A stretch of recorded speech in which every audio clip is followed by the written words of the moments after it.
must be filled up. Now, Gaza was in Philistia, or the Philistine Empire. And he says, I will turn away its punishments because they carried away captive the whole captivity to deliver them up to Edom, and I will send a fire on the wall of Gaza, which shall devour its palaces, and I will cut off the inhabitant from Ashdod, and him that holdeth the scepter from Ashkelon. And I will turn mine hand against Ekron, and the remnant of the Philistines shall perish, saith the Lord God. Now here is a judgment against the Philistines. For what? For making slaves. They took a certain number of Israelites and they sold them into slavery to Edom and actually to Phoenicia. That's where they ultimately ended up. The Phoenicians were great traders, and they in turn would sell them as prisoners of war into slavery. And they would send them all over, actually, the Mediterranean world. And because of that, why, God says He intends to judge this place. It's quite interesting that what we know today as the Gaza Strip is still an unknown quantity.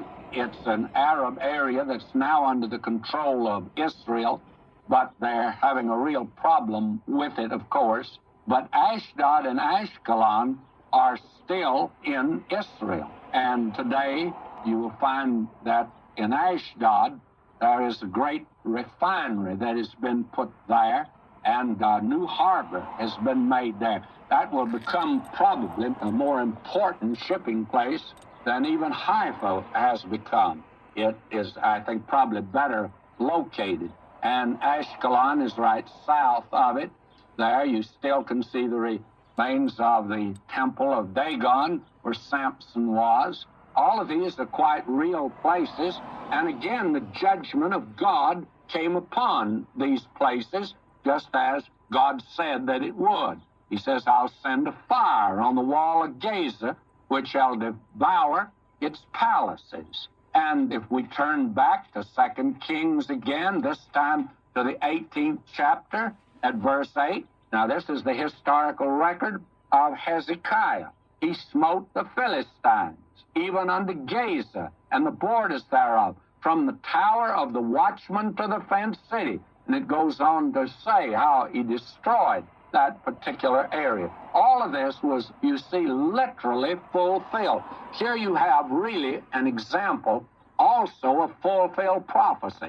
That makes this section here particularly interesting, and it puts down a pattern for the way God will fulfill prophecy in the future.